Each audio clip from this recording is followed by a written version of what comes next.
Hello दोस्तों, नमस्कार। अपना टॉपिक चल रहा था राजस्थान की प्राचीन सभ्यताएं। ठीक है, उनके अंदर अपन ने कालीबंगा पढ़ ली, आहट पढ़ ली, बैराठ पढ़ ली, गणेश्वर, रेड, इन सब के बारे में अपन ने पढ़ लिया।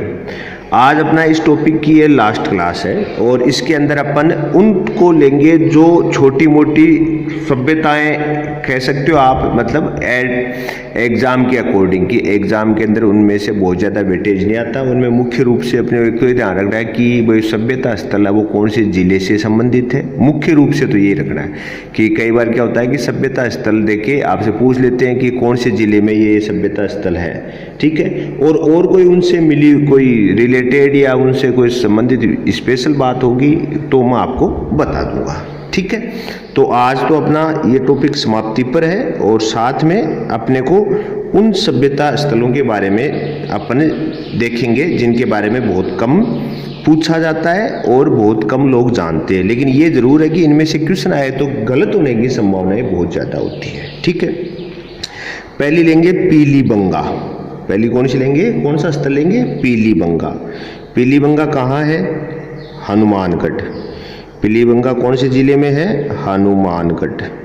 ठीक है, अब इसके अंदर अपने को देखना क्या है कि ये सभ्यता स्थल जैसे कालीबंगा थी वो भी कहाँ थी? हनुमानगढ़ में। और उसके अंदर क्या था कि अपने कहा था कि काली मिट्टी की चूड़ियाँ थी।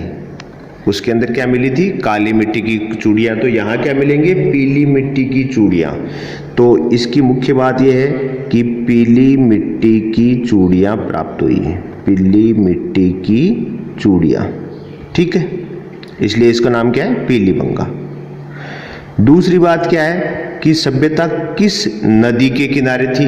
तो ये सभ्यता कौन सी नदी के किनारे है? घग्गर नदी के किनारे। ये है घग्गर नदी के किनारे। ठीक है, घग्गर नदी के किनारे स्थित। दो बात हो गई, पीली मिट्टी की चूड़ियाँ और घग्गर नदी के किनारे। ठीक है, अच्छा ये कौन से, ये भी क्या है? कांस्य युगीन सभ्यता है। कौन से युग की है? कांस्य युगीन सभ्यता। कांस्य युगीन सभ्यता है। तो पीलीबंगा के बारे में अपने ध्यान रखना है। कौन से जिले में है? हनुमानगढ़ जिले में। पीलीबंगा नाम क्यों है? पीली मिट्टी की चूड़ियाँ। कौन सी नदी के किनारे? घग्गर नदी के। और कौन से युग की है? कांस्य युगीन सभ्यता है। ठीक है, आप यूं भी कह सकते हो कि यह सिंधु सभ्यता के अवशेष हैं। ये भी सिंधु सभ्यता से ही रिलेटेड है। तो यह है सिंधु, जो आपकी थी कालीबंगा भी उससे रिलेटेड। तो ये कहते हैं सिंधु सभ्यता का अवशेष है। ठीक है, अवशेष। तो ये तो याद होने में भी आसान है क्योंकि कालीबंगा काली मिट्टी की चूड़ियाँ, पीलीबंगा पीली मिट्टी की चूड़ियाँ। हनुमानगढ़ जिला दोनों का सेम है। हनुमानगढ़ जिले के अंदर नदी कौन सी है? घग्गर। तो ये भी घग्गर के किनारे है। कांस्य युगीन सभ्यता है और सिंधु घाटी से ही रिलेटेड है। ठीक है, तो पीलीबंगा के बारे में अपने को ज़्यादा कुछ होते हैं।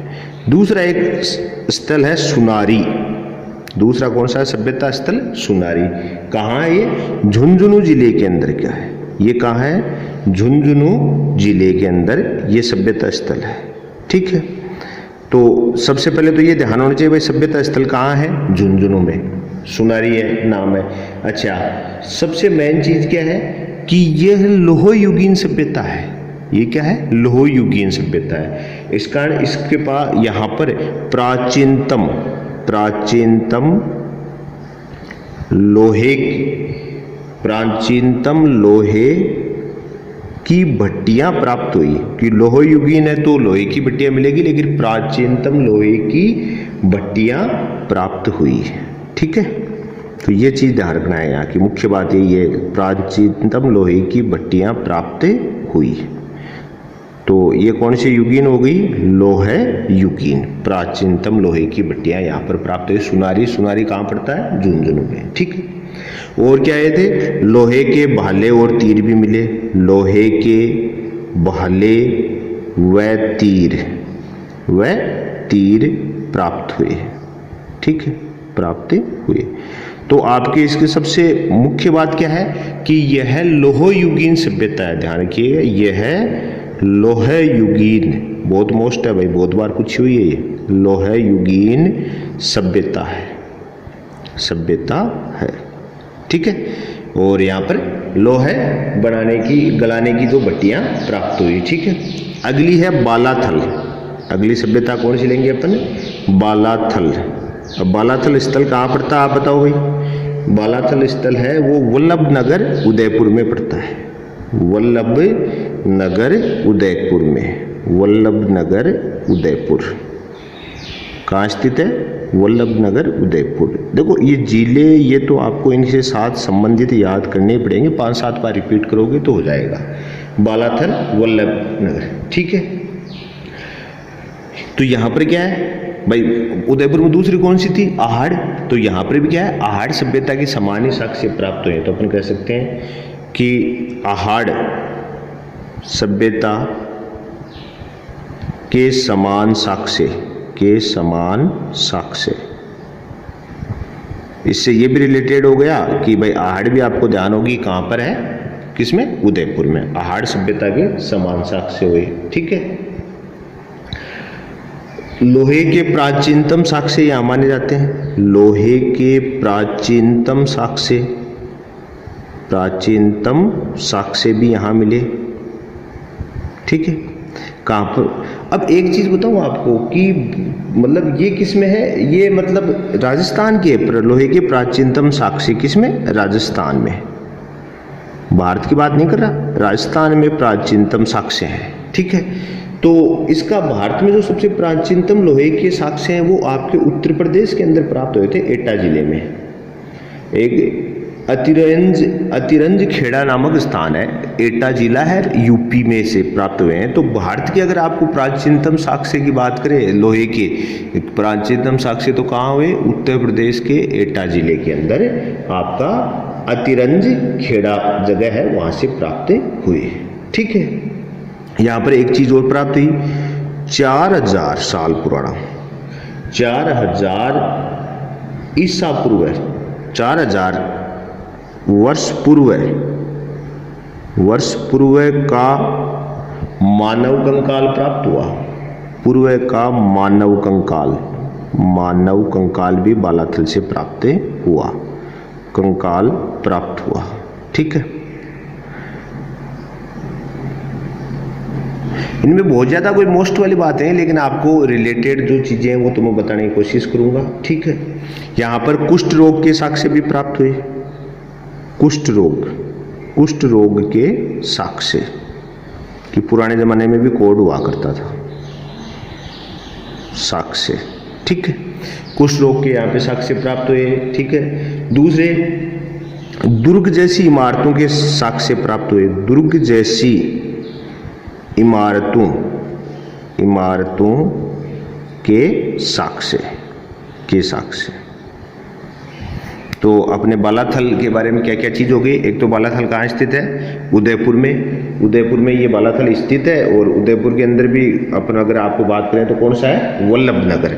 तो उदयपुर के वल्लभ नगर के अंदर कौन है, आपकी बालाथल सभ्यता है, पहली बात। दूसरी, आहड़ सभ्यता के समान साक्ष्य हैं, लोहे के प्राचीनतम राजस्थान के अंदर साक्ष्य यहीं प्राप्त हुए थे, दूसरी बात। फिर हमने कहा कि यहाँ पर एक मानव कंकाल प्राप्त हुआ जिसकी उम्र मानते हैं लगभग 4000 साल पुरानी, कुष्ठ रोग के साक्ष्य यहीं मिले, और दुर्ग जैसी इमारतों के भी साक्ष्य यहाँ प्राप्त हुए, ठीक है। एक अगली सभ्यता रहती है नगर। नगर कहाँ है, टोंक में। नगर सभ्यता कहाँ है, टोंक में, ध्यान रखिएगा, नगर कहाँ है, टोंक में, ठीक है। ये क्या है, इसका दूसरा नाम क्या है कि मालव नगर भी कहते हैं इसको, दूसरा नाम तो क्या है इसका, प्राचीन नाम क्या है, प्राचीन नाम क्या है इसका, नाम है मालव नगर। मालव नगर, कारण मालव गणराज्य की राजधानी हुआ करती थी। तो किसकी थी, मालव गणराज्य की राजधानी के चक्कर में वहां पर। तो यहाँ पर क्या हुआ कि मालव गणराज्य के सिक्के भी प्राप्त हुए, मालव गणराज्य के सिक्के प्राप्त हुए, ठीक है, सिक्के प्राप्त हुए। अब देखो इनमें ज्यादा इसके अंदर क्यों इतना ध्यान होना चाहिए, नगर है वो कहाँ, कौन से जिले से संबंधित है। तो नगर कौन से जिले से संबंधित है? टोंक से। ठीक है। अच्छा, एक है रंग महल, एक है रंग महल, ये कहाँ की है? रंग महल ये भी कहाँ है? हनुमानगढ़। हनुमानगढ़ स्थल और जिला, मेनली तो ये ध्यान रखना आपको। हनुमानगढ़ रंग महल कहाँ से, किससे संबंधित है? हनुमानगढ़ से। क्या खासियत है इसकी कि इसकी और कोई स्पेशल बातें हैं कि योद्धे गणराज्य हुआ करता था पहले, तो उसकी राजधानी हुआ करती थी। तो अपन कह सकते हैं ये योद्धे गणराज्य की राजधानी थी, गणराज्य की राजधानी थी, राजधानी। ठीक है। तो आपको ध्यान हो गया कि रंग महल कहाँ है? हनुमानगढ़ के अंदर। नगर कहाँ है? टोंक में। नगर किसकी थी? आपके मालव गणराज्य के से संबंधित रखती है, और रंग महल किससे रखती है? योद्धे गणराज्य से। ठीक है। एक नाम सुना होगा आपने, जोधपुरा। जोधपुरा, तो जोधपुरा, जोधपुर से अर्थ नहीं है इसका, जोधपुरा है वो जयपुर जिले में आता है। जोधपुरा किस में आता है? जयपुर जिले में। तो आप कहेंगे कोटपुतली, कोटपुतली जयपुर से संबंधित है। जोधपुरा नाम देकर जोधपुर का कोई सेंस नहीं है, आपको ये ध्यान रखना है। कोटपुतली जयपुर, जोधपुर कहाँ है? कोटपुतली जयपुर। ठीक है।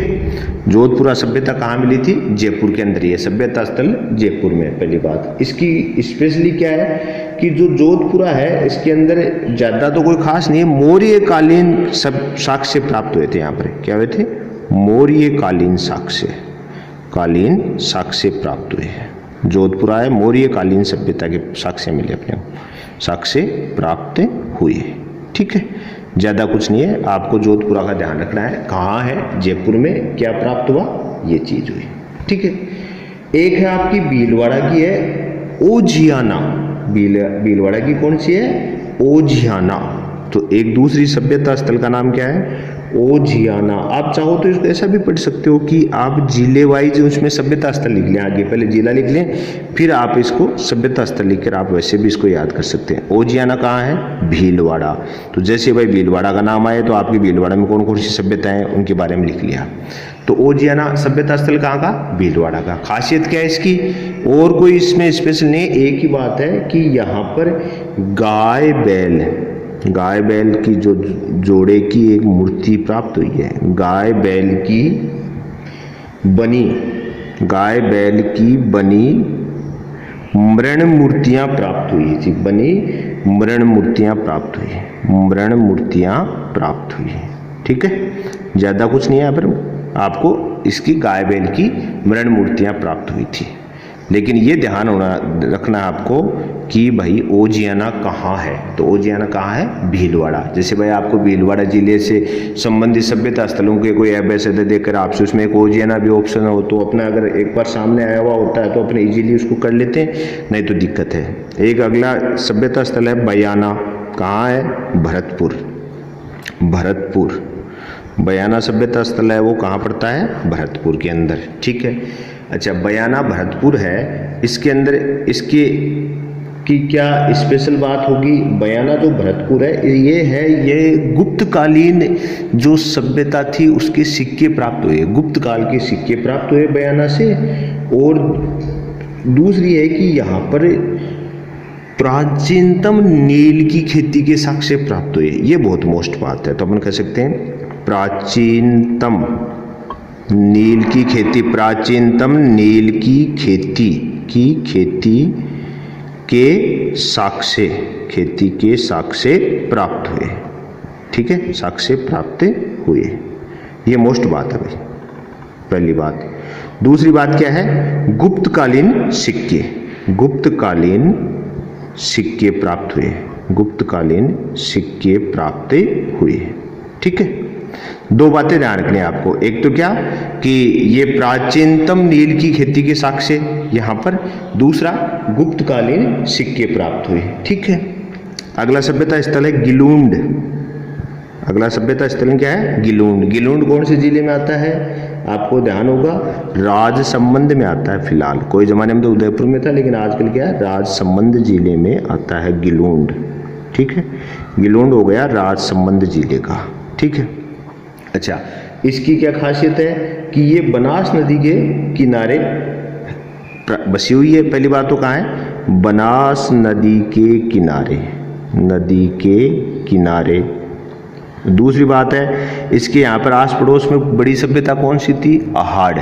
तो यहाँ पर किसके मिले अपने को? अहाड़ सभ्यता के समान ही साक्ष्य प्राप्त हुए। तो अपन लिख सकते हैं अहाड़ सभ्यता के समान, अहाड़ सभ्यता के समान साक्ष्य प्राप्त हुए, समान साक्ष्य। ठीक है, क्योंकि जो अड़ोस पड़ोस जो बड़ी सभ्यता थी उसके ही ये छोटे भाग हुआ करते थे आसपास। तो गिलूंड राजसंबंध है वो राजसंबंध में स्थित है, बनास नदी के किनारे है। और यहाँ पर किसके समान साक्ष्य प्राप्त हुए?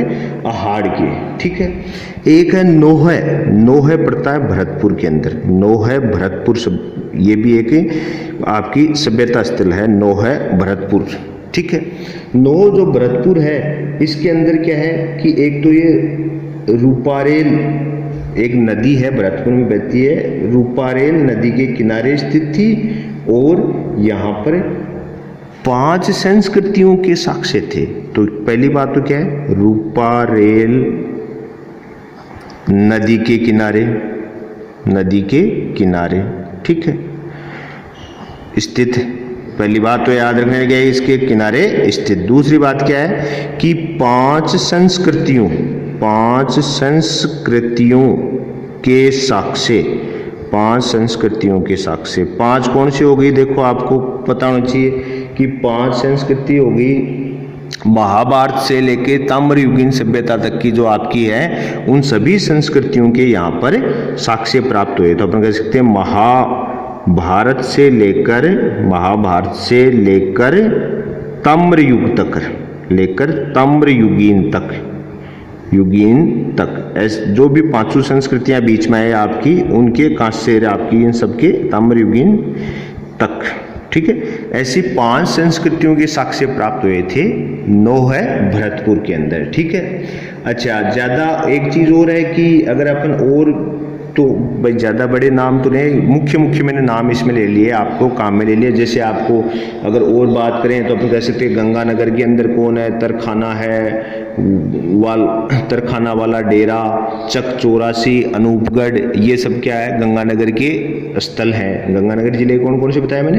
तरखान वाला डेरा, चक 84 और अनूपगढ़, ये आपके गंगानगर के आपके सभ्यता स्थल है। बीकानेर में सांवलिया पुंगल और सोंदी हो गया। ठीक है, ऐसे भादरा है हनुमानगढ़ के अंदर, गुरारा, सोगरा सीकर के अंदर है, दर्रा ये कोटा में है, भरतपुर, ऐसे और भी स्थल बहुत मिल जाएंगे। अपन उनको आप देख सकते हैं, लेकिन मुख्य रूप से जो बात है वो मैंने आपको यहाँ पर चर्चा कर ली। ठीक है, तो इनके बारे में आपको ध्यान रखना है कि सुनारी, ये आपके बहुत से कंपटीशन में आपको इससे रिलेटेड क्वेश्चन मिल जाएंगे, पीलीबंगा से मिल जाएंगे, बालाथल से भी मिल जाएंगे, नगर से भी मिल जाएंगे। ठीक है, रंगमहल, इन सब की चीज़ों में तो जो आपके एग्जाम के हिसाब से है उनको देखा। बाकी आप भी जानते हो कि कोई अंत तो इन चीज़ों का है नहीं। ठीक है, तो आज अपन इसकी प्राचीन सभ्यता वाले टॉपिक को समाप्त करते हैं। थैंक्स, नेक्स्ट वीडियो में मिलते हैं।